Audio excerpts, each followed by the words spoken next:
kulanti wacan wanaagsan daawadayaal halkan waa warsan news waxaad kusoo dhawaataan wararkii ugu dambeeyay Soomaalida iyo caalamka qaybtanna waxaynu ku eegi doonaa haddii Eebweyno uu qadaro dawladda Turkiga maraakiibteeda dagaalka waxay soo gaareen gudaha Muqdisho xog iyo macluumaad ku saabsan howlgalkii ugu horeeyay oo si toos ah maraakiibta dagaalka ay u bilaabi doonaan xagee ayuu qorshuhu yahay inay si toos ah u bartilmaameystaan macluumaad faahfaahsan ayaan halkan idinkula wadaagi doonaa wax kale oo aan qaybtan ku eegi doonaa haddii Eebweyno uu idmo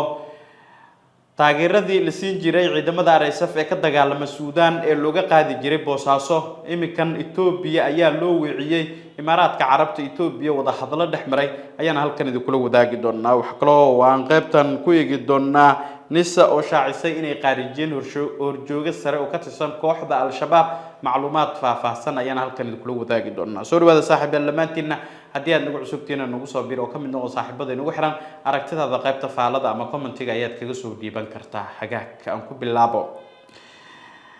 maraakiibta nooca dagaalka ah ee dawladda Turkiga oo dhawaanahan bal la sugayay ayaa soo gaaray magaalada Muqdisho ee caasimadda Soomaaliya iyadoo oo ay ku soo xirteen dekada weyn ee magaalada Muqdisho si toos ah ayuu qorshuhu u yahay inay hawl galaan waxana la qorsheenayaa inay ka hawl galaan deegaano iyo degmooyin ka tirsan dhinaca gobolada waqooyi ee Soomaaliya waana dhinaca deegaanada Somaliland mid ka mid ah maraakiibta dagaalka ah ee dawladda Turkiga ay leedahay oo lagu magacaabo TCG ayaa maanta waxa uu soo gaaray xeebaha Soomaaliya waxaana hordhac u yahay maraakiib kale oo dagaal oo ku soo wajahan gudaha Soomaaliya markabkan maanta lagu soo dhaweeyay xeebaha Muqdisho waxa sidoo kale booqasho ku tagay mas'uuliin ka tirsan wasaaradda gaashaandhigga iyo taliska ciidanka xoogga dalka Soomaaliyeed oo ka qayb galay soo dhaweynta markabka nooca dagaalka ah ee dawladda Turkiga leedahay wasiir dawlaha wasaaradda gaashaandhigga xukuumadda federaalka ah ee Soomaaliya xildhibaan Cumar Cali Cabdi iyo taliyaha ciidamada xoogga dalka Soomaaliyeed Sareeyo Guuto Ibraahim Maxamed Maxamuud ayaa fuulay dusha sare ee markabkan waxaana sidoo kale ku welinayay wasiir dawlaha dekadaha iyo gaadiidka badda kaaliyaha taliyaha ciidanka xoogga dalka Soomaaliyeed taliyaha ciidanka badda iyo difaaca xeebaha safiirka dawladda Turkiga u fadhiya Soomaaliya iyo saraakiil kale oo ka tirsan ciidamada Soomaaliya iyo kuwa Turkiga ee ku sugan gudaha dalka booqashadan ayaa waxa ay ahayd in lagu soo dhaweeyo markabkan nooca dagaalka ah ee Turkiga ee ku soo beegmaya imaashiisa xilli xasaasi ah dawladda federaalka ah ee Soomaaliya ayaa mudnaan gaar ah siinaysa dhismaha tayeenta iyo qalabeynta ciidamada badda iyo difaaca xeebaha ee xoogga dalka Soomaaliyeed si loo xoojiyo amniga badaha loogana hortago khataraha amni ee ka imaan kara marinka dhinaca biyaha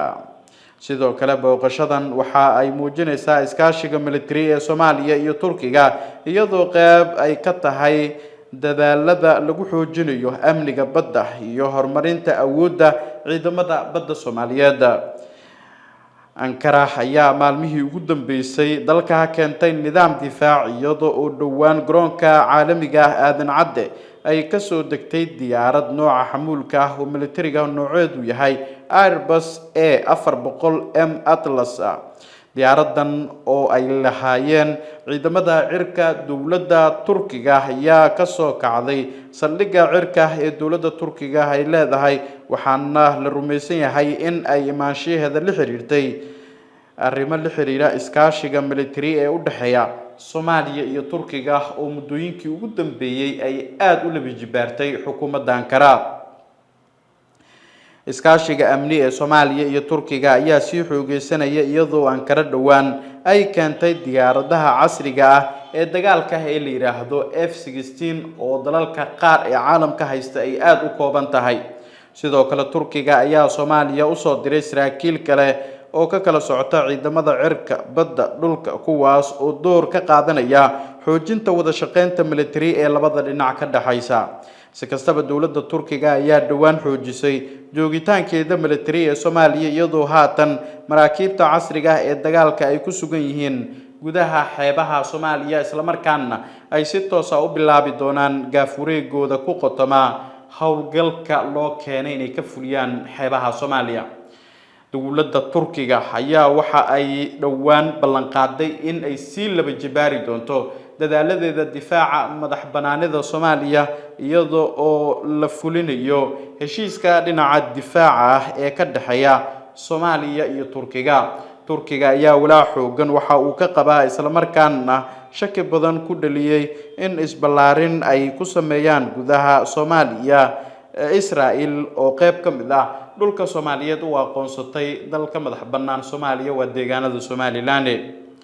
madaxweynaha dalka Turkiga Rajab Tayyip Erdogan ayaa sheegay in sida ugu dhaqsiyaha badan ay u soo saari doonaan kheyraadka dabiiciga ah ee Soomaaliya ay leedahay dunidana loo iibgeyn doono. waxa kale oo uu ballan qaaday in saldhig laga diri doono dayax gacmeedka laga furi doono gudaha Soomaaliya gaar ahaan waqooyiga caasimadda Muqdisho oo markan ay u muuqanayso in Turkidu ay u soo tafaxeeteen inay si toos ah u hirgeliyaan aragtida ku qotonta dhismaha saldhigaasi.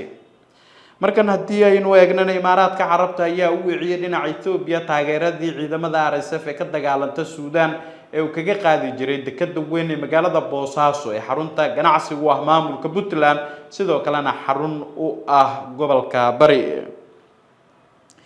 baaritaan qoto dheer ah oo ay sameysay wakaaladda wararka Reuters ayaa daaha ka qirogtay in dowladda Ethiopia dalkeedu ay ku martigelinayso xero tababar oo qarsoodi ah halkaas oo lagu diyaarinayo kumanaan dagaalyahano ah oo ka tirsan ciidamada gurmadka degdega ah ee Suudaan ee magacooda loo soo gaabiyo RSF. xeradan oo ku taala deegaanka Minga ee gobolka Binjahanga ayaa qiyaastii 32 kiiloomitir u jirta xadka Suudaan sida ay xaqiijisay 8 ilo wareed oo kala duwan oo uu ka mid yahay sarkaal sare oo ka tirsan dowladda Ethiopia. dhismaha xeradan iyo saadka ciidankan waxaa maalgelinaysa dowladda isutaga Imaaraadka Carabta iyadoo sidoo kale halkaasi geysay khubaro dhinaca tababarada ciidamada cirka. inkastoo oo Reuters ay sheegtay inaysan si madax bannaan u xaqiijin karin ujeedada rasmiga ah ee xerada wasaaradda arrimaha dibadda ee Imaaraadka ayaa iska fogeysay eedeymahaasi iyadoo sheegtay inaysan marnaba qayb ka ahayn colaadda ka taagan dalka Suudaan oo la ogsoon yahay doorkii muuqday Imaaraadka Carabta ku lahayd. baaritaankan ayaa lagu saleeyay waraysiyo lala yeeshay 15 qof oo xog ogaal u ah dhismaha xerada iyo falanqeyn lagu sameeyay sawirada dayax gacmeed sawiro ay ka qaaday shirkadda tiknoolajiyadda hawada waxaana ay muujinayaan in xeradan ay ka kooban tahay in ka badan 640 teendho. shirkadda falanqeynaysa arrimaha difaaca Chinese ayaa waxa ay qiyaastay in xeradan ay qaadi karto ugu yaraan 2500 oo askari balse xogaha sirta ah ee Ethiopia ay sheegayso in awoodda xeradan ay gaari karto ilaa 10,000 oo dagaalyahano ah inay mar qurax martigeliso.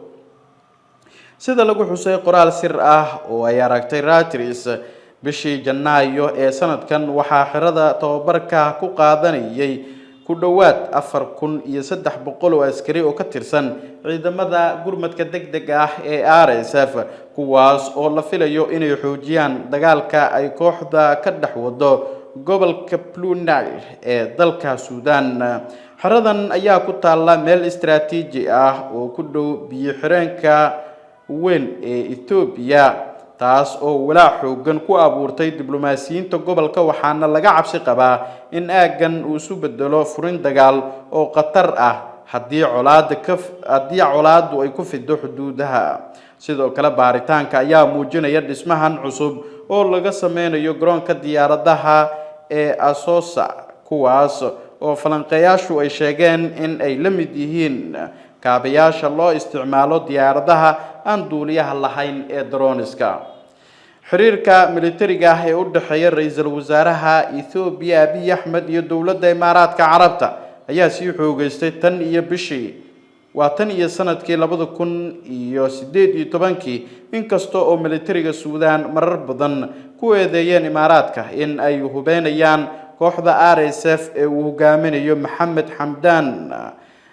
kaas oo Abu Dhabi si joogto ah ay u beenayso eedeymahaasi la xiriira inay si toos ah u taageerto.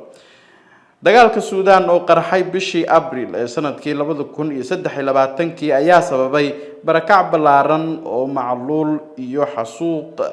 ka dhan ah xuquuqda aadanaha waxaana hadda muuqata in faragelinta shisheeye ay dab ku sii shubayso colaadda aan dhamaadka lahayn ee weli ka jirta qaybo ka mid ah dalka Suudaan waxaana la rumaysan yahay in dalalka caalamka baaqi kol hore loo diray ee la xiriira xakameynta dagaalkan faraha ka sii baxaya inay guuldareysteen oo weysan jirin wax tallaabo ah oo loo qaaday ama natiijo wax ku ool ah oo keeni karta in xiisadda halka ka jirta la qaboojiyo imaaraadka carabta oo dafiraya inuu door ku leeyahay dagaalka halka ka soconaya ayaa taageerada baaxadda leh ee militariga waxa uu siiyaa xubnaha maleeshiyaadka RSF kuwaas oo daacad u ah hirgelinta aragtida imaaraadka ah ee Suudaan nisa ayaa qaarijisay horjooga sare oo ka tirsan kooxda al-shabaab sida lagu qeexay qoraal ka soo baxay hay'adda nabad sugidda iyo sirdoonka qaranka nisa waxaana ay sheegtay in howlgal bartilmaameed ahaa oo 8 bishan ay ka fuliyeen degmada Saakow ee gobolka Jubbada Dhexe ay ku dishay hogaamiye sare oo ka tirsan maleeshiyada kooxda al-shabaab nisa ayaa magaca sarkaalkan ku sheegtay Maxamed Sahal Iidle oo magaciisu afgarashadu ay sheegtay inuu ahaa Abu Usama sida lagu cadeeyay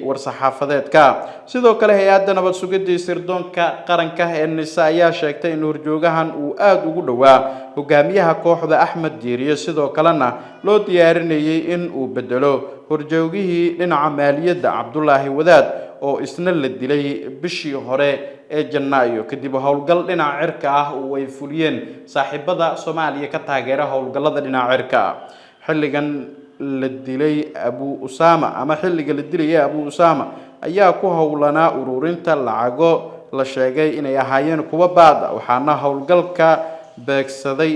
ciidanka nisa iyo saaxiibada caalamiga Maxamed Sahal Iidle Abu Usama ayaa horay u soo noqday horjoogaha kooxda al-shabaab ee gobolka Shabeellada Hoose horjoogaha dabagalka baadda shacabka iyo xubin ka tirsan waxa ay ugu yeeraan golaha shuurada kooxda al-shabaab howlgalkan waxaa xigay mid kale oo ay ciidamada commandosta danab iyo kuwa Jubbaland ay ka sameeyeen dureedka degmada Jamaame kaas oo lagu dilay ugu yaraan 14 xubnood oo ka tirsan kooxda al-shabaab waad ku mahadsantihiin la gunaanadka muuqaalkan haddii aad nala soo gaarteen saaxiibadeena qiimaha badanow warkan midkiisa xiga intaynu dib u kulmi doonno waxaan idinkaga tegayaa warsan iyo nabadgelyo